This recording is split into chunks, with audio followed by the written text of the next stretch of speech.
Former USC basketball coach George Raveling has died. We're going to discuss a life well lived. Deshaun Foster says UCLA football is close.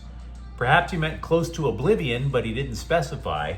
And Angel City's manager hints there may be a transfer bid for one of his top players. Good morning. I'm James. And this is your daily dose of sports and snark for the greatest sports city in the world, Los Angeles. This is the faithful Angelenos morning report. So it is September 3rd, 2025. Welcome back to the home office. Do you like being in the know about LA sports? Well, if you do, clickety-clack the like button. Clickety-clack the subscribe button. There's a notification bell. Hit that. It'll let you know when we drop an update. Sharing is caring. Let people know we exist. By all means, comment. Now, before we go through the news and notes, a quick look at the scoreboard. Pittsburgh 9, Dodgers 7, which sucks. But the Dodgers' magic number has still dipped to 22. Meanwhile, today, the Dodgers are at Pittsburgh, first pitch at 3:40, and the Sparks are in Atlanta. That's tip-off at 4:30. So, what do you say we get to the news? Because we have to open with terrible news. Something that, to me, is beyond sport. Former USC basketball coach George Raveling has died of cancer at 88. And in a moment, we're going to go a little deeper into his impact in college basketball. After all, the guy is a Hall of Famer. But I want to start with a moment in the life of 26-year-old George Raveling.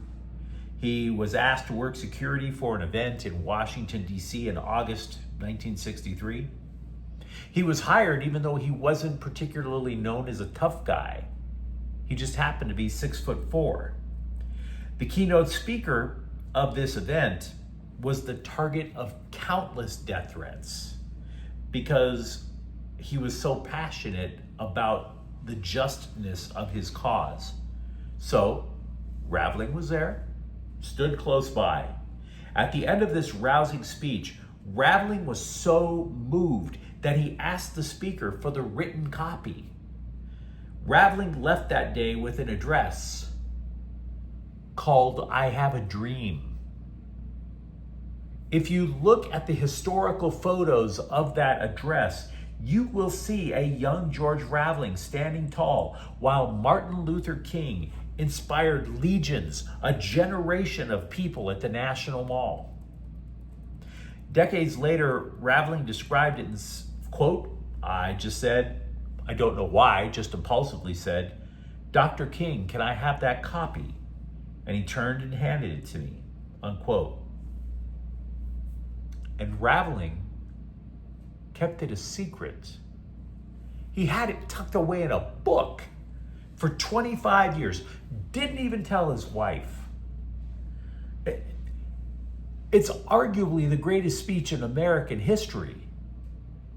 And believe you me, thanks to our First Amendment, we've had some doozies, right? Where do you rank this speech? Above or below the Gettysburg Address? JFK saying, we choose to go to the moon not because it's easy, but because it's hard? What about Reagan's Mr. Gorbachev, tear down this wall? Where do you put that speech? Now, Sports Illustrated claimed that when word got out Raveling had the written copy, a guy offered him $3 million for it. Instead, the coach donated it to his college alma mater, Villanova.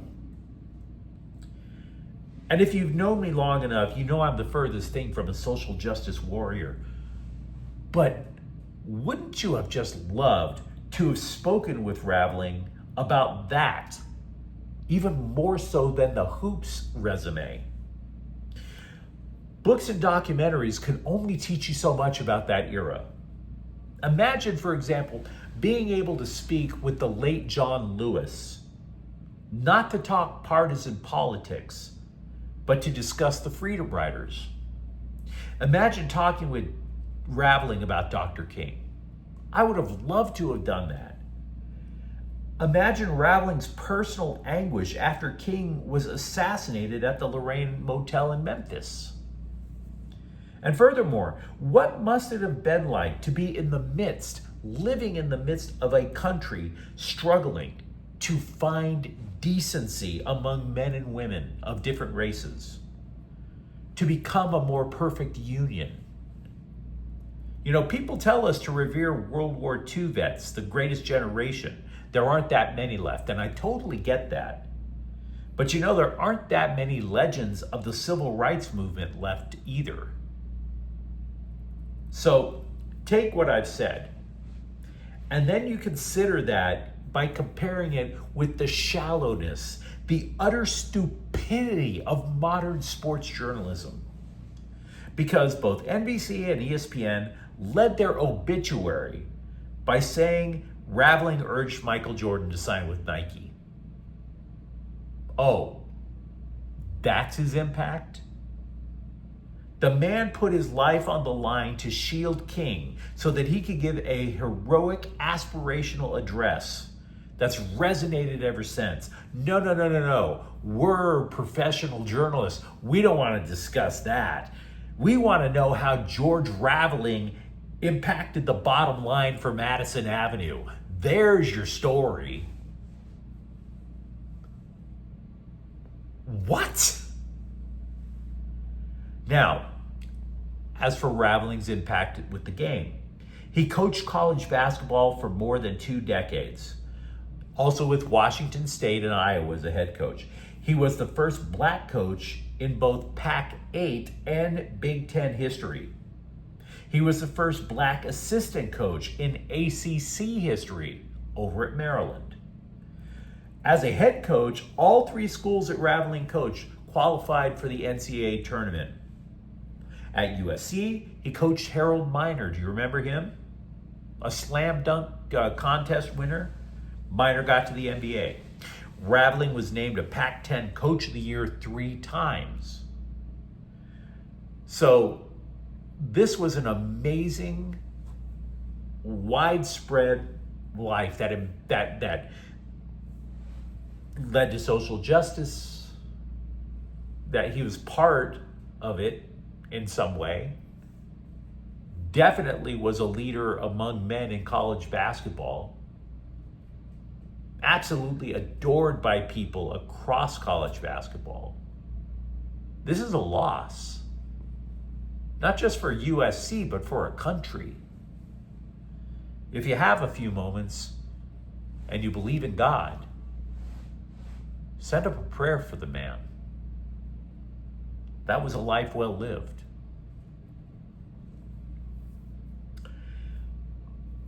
Are you into UCLA football? And if you are, perhaps the follow-up question should be, how long have you been into sadism?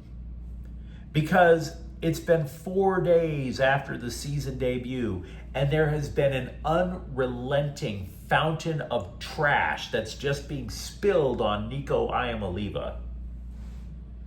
Because, you know, the scribes, they're looking for a simple scapegoat instead of noticing the obvious.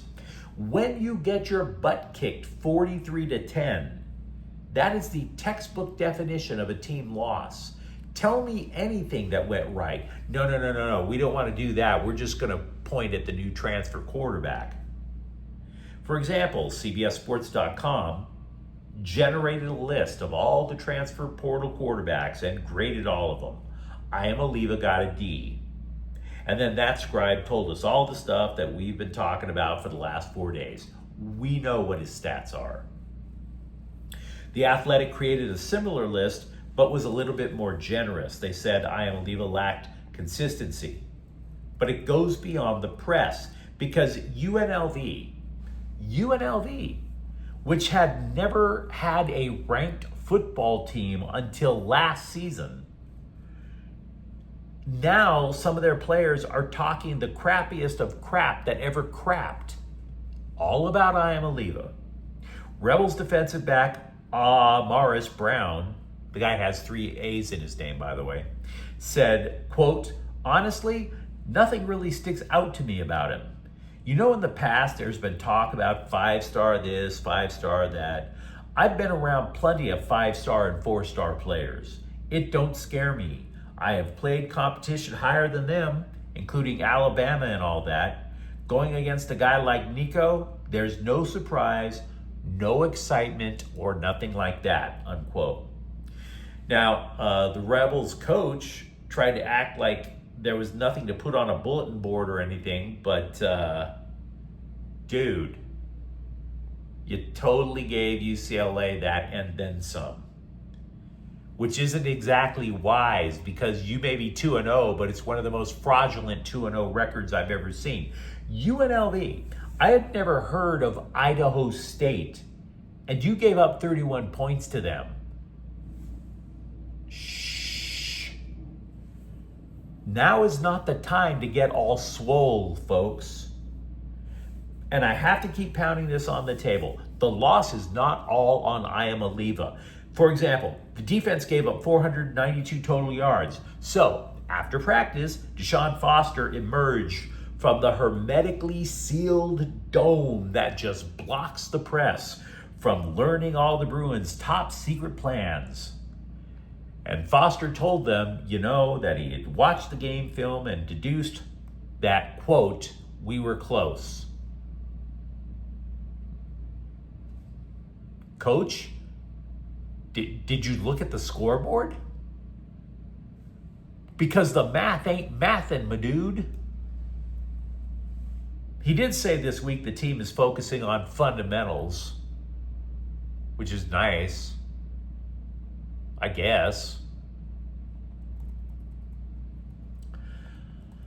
I was talking, or more accurately, tweeting with a guy who runs a Galaxy podcast. Name's Edgar. He's a really good dude. The reason was there's a rumor about a European team wanting to add Galaxy forward Gabriel Peck. And I was repeating to him something I've often said here. I don't trust the foreign soccer press. He, on the other hand, was telling me where there's smoke, there's fire. And I bring up this conversation because there might not be smoke for Peck, but there apparently is a lot of smoke now for Angel City forward Alyssa Thompson. See, the Scribes went up to Angel City manager Alexander Strauss about reports that Chelsea wanted to pluck her away from SoCal and take her to Europe. And the coach replied, quote, I cannot comment on that and how the situation is, unquote. How the situation is. Which means we can safely assume there's a situation. And then he started talking about the last few days being difficult, and I just tuned his ass out. Sorry. But apparently there's smoke to Alyssa Thompson leaving for Europe. Meanwhile, fresh off of losing a starting midfielder for the year with a knee injury, LAFC has added a Brazilian to their roster. And we know this player is Brazilian because he insists on going by one name. Jailson. The 29-year-old has played in Turkey, China, but I would be remiss if I did not add a life hack. If you're going to go by one name, don't have jail in it. Everyone in MLS, by the way, they should know by now that just because a Brazilian guy goes by one name, it doesn't mean he knows how to play soccer. Does anybody remember Marlon with LAFC? Right? For that matter, even though he's not Brazilian, whenever Galaxy fans hear that Zonka is in the starting 11, they just back into the shrubs and disappear like Homer Simpson in a GIF. The Athletic went to NFL defensive coordinators and asked them to rank the toughest offensive play callers. Sean McVay ranks number 2 behind only San Francisco's Kyle Shanahan. They are impressed by how McVay continues to evolve. See, most coaches don't do that and they suffer the consequences. McVay's scheme used to include outside zone running to accommodate Todd Gurley, play action for Jared Goff. Now there's more of a gap running attack and they ditched the play action because it doesn't suit Matthew Stafford's strengths. If you want a further indication of how deep McVay's impact has resonated across the NFL, 2 of his former assistants also made the top 10 list that The Athletic generated. By the way, if you're wondering, Greg Roman of the Chargers did not crack the top 10.